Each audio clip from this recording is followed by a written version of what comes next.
Welcome to the series where I review and provide feedback on your DJ mixes. Today we have DJ Rocks, and it's my aim to try and help them the best I can with their DJing based off my 15 years of pro DJ experience. I'm going to do this by highlighting the things that they have done well and also things that they can improve on. Hopefully this video will help you watching at home as well if you're a beginner DJ or you just want to improve your DJing in general. Let's get into the video and check out DJ Rocks' mix. Alright, firstly, I really like the layout here. I can clearly see the decks and the DJ software. If you ever wanted to send in a mix for me to review, this really helps to be able to see the waveforms and what you're actually doing on the decks. Which is one thing that I actually forgot to mention. If you do want to send one of your DJ mixes in for a chance to get a free review, check out the link in the description.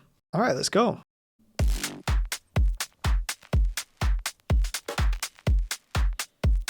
Alright, what I'm going to do is just flick it onto the first mix. Let's try and find that.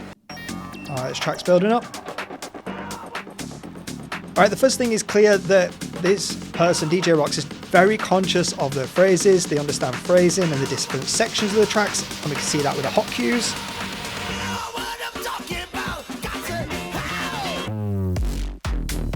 Ooh, what a banger. Even though I play commercial music when I DJ in clubs and bars, this is the kind of stuff I really enjoy mixing and playing. Heavy bass, tech house, house music. Alright, nice. In phrase, we can clearly see that with the hot cues. Let's check out the mix.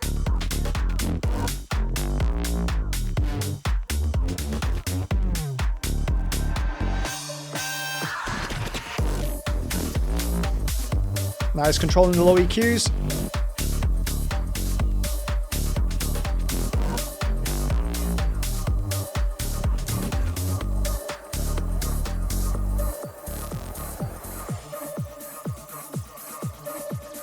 Alright, nice. That was good. And the track's fully out.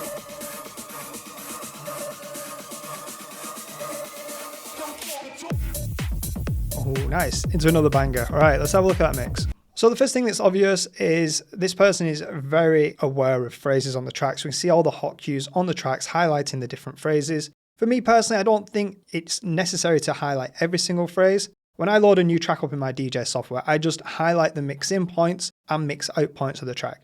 Everything else is pretty much irrelevant. I just highlight where I want to mix the track in and where I want to mix out, even if it's early in the middle of the track. If you're highlighting the phrases in the middle of the track that you're actually not going to do anything with, it's pretty pointless. So what I mean by that, unless you're using the hot cues to see a specific point for a reason, there's no point in just highlighting it for no reason. Now, another point I'd like to make is this phrase analysis under the waveform. So just under the waveforms, we can see these blocks that say intro, up, chorus, up, chorus. Now, this is when you have phrase analysis turned on in Rekordbox. When you drag a track over into Rekordbox, it analyzes the track for the first time, gets things like the BPM, key, and if you tick the phrase box, it'll also try and guess where the phrases are and put it underneath the track. So where the phrases and the sections are. Now, I have tested this in the past and really tried to get it to work for me, and I just find it's not very good. It's not very good at highlighting the correct sections of the track. Now, you can change it manually, but it just takes far too long. So for me, I have this turned off. It's just something that's not very necessary and can confuse you, especially as a beginner. I would advise you to turn this off. Now, I have done a full video deep diving into this phrase analysis. So if you do want to understand that more on how to use it, and also the reasons why I recommend not using it, I'll put a link to that in the description so you can check it out. Now I'm just going to flick it back a bit to that first mix. Now we can see, so you can see the mixer in the middle of the software as well. This is why I like people using or including the software in these mix reviews, because it makes it very easy to see. So because of the angle, I can't really see what they're doing too much with the EQ dials, but we can see it on the software.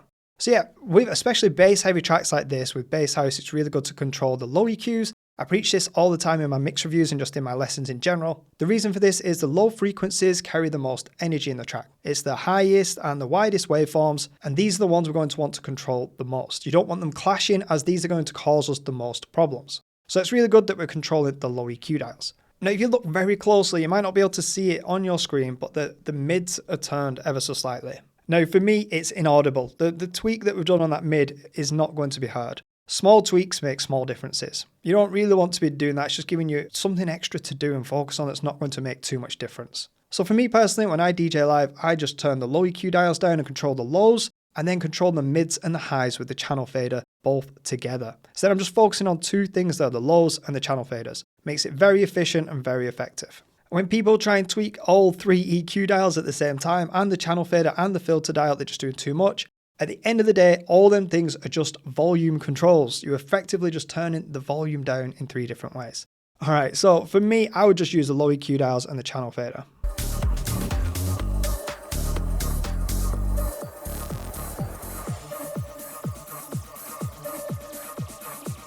But overall, that mix sounded good. We stopped the track on the left-hand side at the end of a section and started just on the build-up on this side. Let's have a listen to the second mix.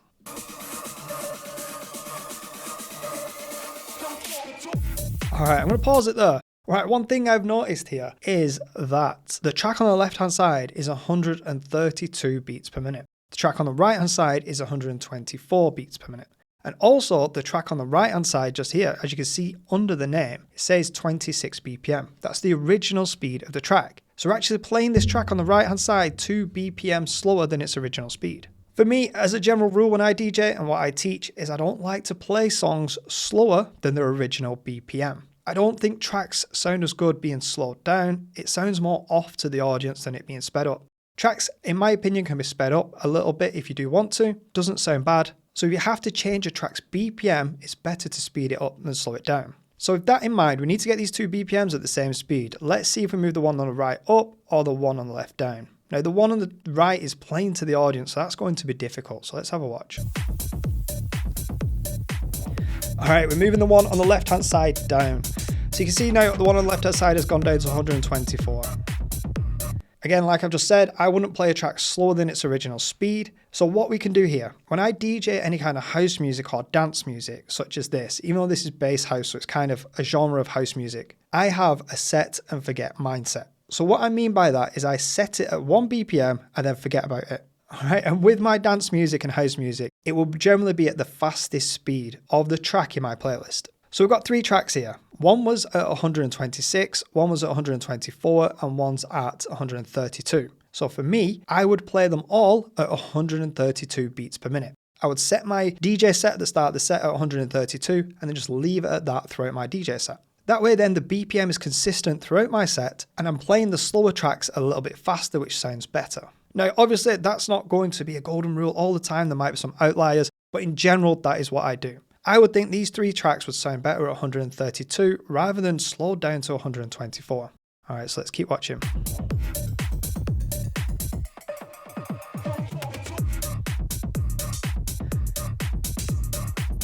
All right, nice. We turn the low EQ dial down, fading the track in, which is good.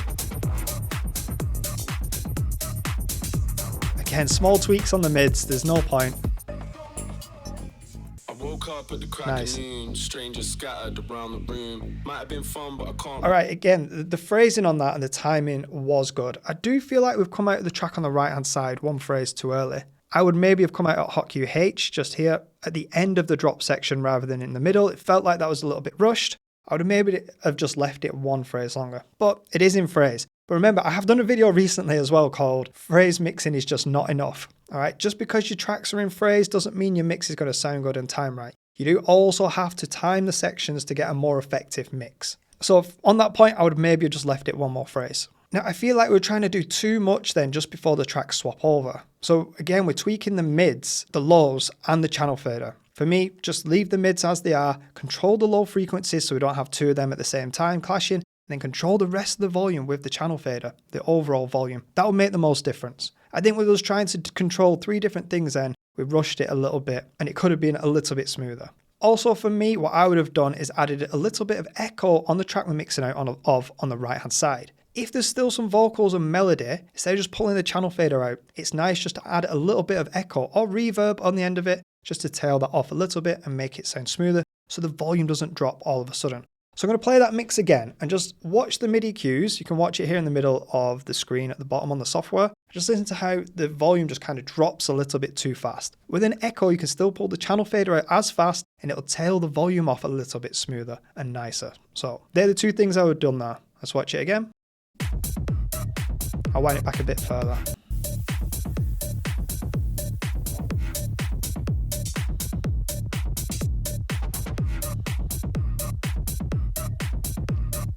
And also both tracks are being played too slow.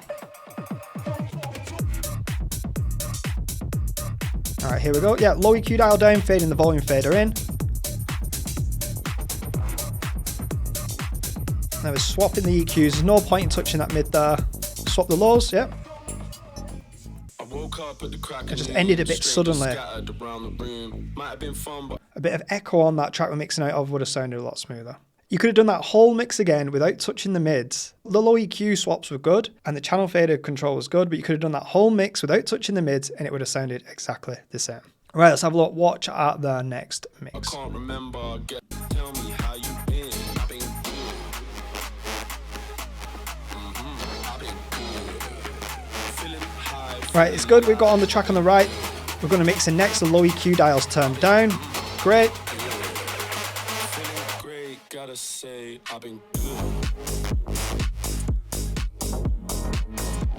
All right, I'm just going to give it a pause there. One, we use BeatSync then, and when this person submitted the form for the mix review, they mentioned that they turned BeatSync on, but it was maybe by accident or they didn't really want to use it. For me personally, I use BeatSync all the time, but it's kind of frowned upon by some people in the DJ community. This for me is absolute bull, all right? I've used BeatSync ever since it first came out years and years and years ago. Behind me, you'll see my vinyl decks. I DJ'd on vinyl for many years in clubs, which not a lot of people can say they have done. So I can manually beat match by ear. As soon as BeatSync came out, I started using it. There's no shame in using BeatSync. Now, a lot of people say that it'll mess up and it's not very good, and that's only because people don't understand how to use it. I will be doing a video soon on how to use it properly. When I've worked with people on one-to-one levels, they often say that they struggle with BeatSync because they don't understand how to use it. And then I correct it and they absolutely love using it. So them two beats snapped in time with each other, which is absolutely fine. Just make sure your beat grids are correct, which I've got videos on as well. I'll put a link to that as well in the description, how to correct your beat grid properly so you'll never have problems with BeatSync. But reason why I paused it here, the main reason, is because this track on the right hand side is 128 beats per minute. So this track is now being played 4 BPM slower than its original speed. Again, just set it to 132 beats per minute and play all the tracks at that speed. It'll sound fine and it'll do really well at that speed. All right, let's keep watching the mix.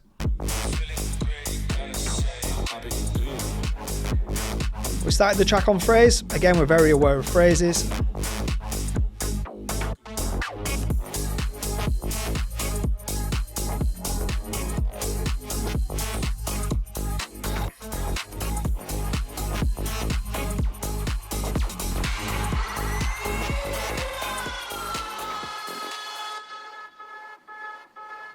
That was good. Right, that was perfectly timed. We can see here that this section, the drop section, ended and the break on the next track began. And I didn't see you touch the mids once then. Now, if I'd have shown you all them 3 mixes, all right, would you have noticed if they're using mids or not, if there was a difference? Could you tell there's a difference in that mix? We didn't touch the mids, all right? And that is exactly how I would have done it. Maybe with a little bit of echo on it again, just to taper it off so when you pull the channel fader down, it doesn't drop all of a sudden with the volume. You pull the channel fader down and it slowly tails off. But yeah, absolutely perfect. Didn't touch the mids then, and it sounded absolutely fine. Very well timed, again, which is the most important thing. Let's watch one more mix.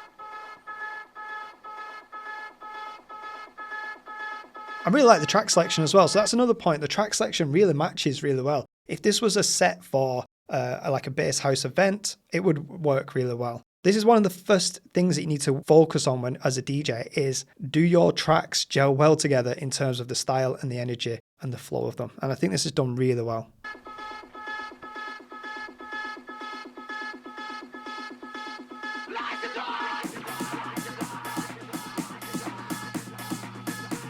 So like with that hot cue, we didn't use them. That hot cue in the middle of the build-up, even though it's highlighting the build-up.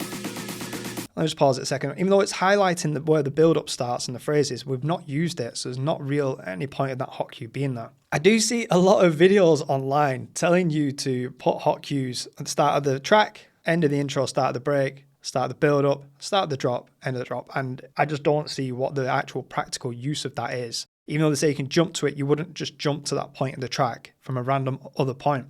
The track's designed in a way specifically by a producer. A producer's probably spent days, weeks, months creating these tracks to make them as perfect as possible. So why would you want to just randomly jump to the drop section from the middle of the intro or the break or something like that? Unless there's a reason, but there's no reason to be setting them like that on every track. With the hot cues, set your mix in points, set your mix out points, and that's it. Like, so for example, on this track here, we've highlighted what looks like every phrase apart from this last bit here. So I'm not sure why that is. Same with this track on the left, we've highlighted every phrase apart from the drop section. So it doesn't really make sense to me. I'm not sure what that's for.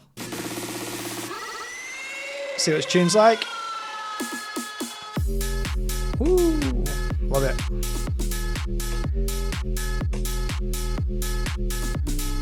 When I used to DJ in the club that I used to DJ at in Greece, I used to have like a quick set of all these kind of bass house tracks. And my manager used to like us playing commercial stuff. He used to like people singing along with like Don't Stop the Party and stuff like that. But I used to have like a mad 10-15 minutes just playing this stuff. Absolute wobblers, and loved it.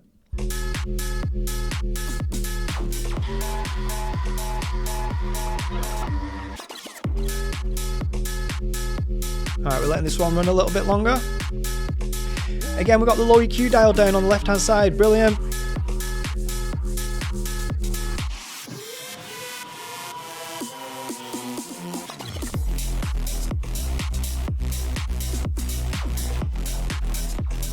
Alright, nice. Sounds out slightly. Yeah, I think we corrected it.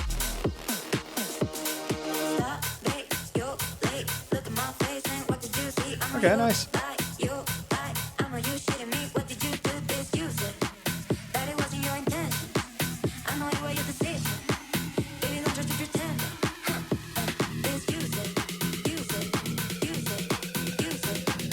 Again, in that mix, I'm going to sound like a broken record here, but it's the same point. And I like to just highlight the same thing over and over again if someone makes the same kind of habit. All right. It's not a mistake. It still sounds good. It really does still sound good. All right. I'm not saying it's wrong. I'm just saying there's probably better and more efficient ways to do this. Is we've got the mids and the lows turned down, and then we start to use the channel fader. So basically, you're not really hearing this track anymore. The highs are up slightly, but there's not much point in doing that.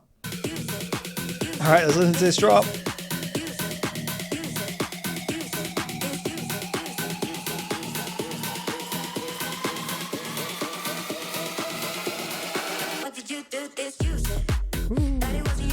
Right, last mix. We'll watch this last one. The reason why I'm saying that is because this one looks quite interesting. There's a lot of green waveforms in this, which to me says there's a lot of vocals or there's a lot of instruments in there. So if you're not familiar with the waveform colors, red is low frequencies, which is like your bass and your kicks. So that's why you can see when it drops, it's very red, a lot of bass, a lot of kicks, a lot of low frequencies. Green is your mids, like vocals and instruments. And your highs are your blues. So that's like your hi-hats and the high ends of the claps and things like that. So let's listen to this mix. This will be the last one of the video. And we'll see what it does with this.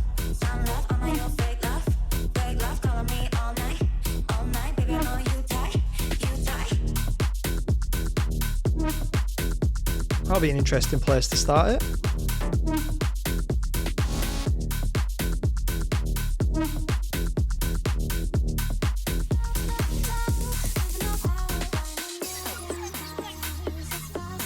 Okay, nice.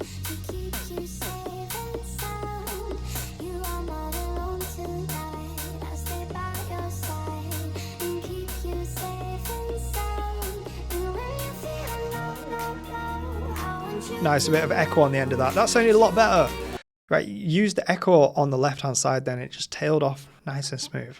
All right, so that's DJ Rox's mix. Overall, I think it's a good mix. I think it's timed really well. If you were to play that in a club or bar environment, the general public will not notice anything bad in that. It was all very smooth, all done really well. And that would do well in a club bar environment. Sounds quite professional, so well done. When I'm mentioning the small little details and picking up on small things, it's just to help you. And also, if I'm not mentioning anything big, that's a good sign. I'm just going to go to the next thing down. Your timing's very good. Your phrasing is very good. Your mixing's very good, nice and smooth. So then I have to work down and see what else I can help you with. So if I'm getting past them, that's a good sign. For me, for this, the tips that I would give is remove the phrases on the bottom of your tracks. It's just confusing. There's no need to do that. I'd also say to play your tracks a little bit faster. Every single track then was played at 124 beats per minute. So you did have a set and forget mindset. So you put it at 124 and then just set it at that continuously throughout the mix. But for me, it's a little bit too slow. I would have played it at 132. That seemed like the fastest track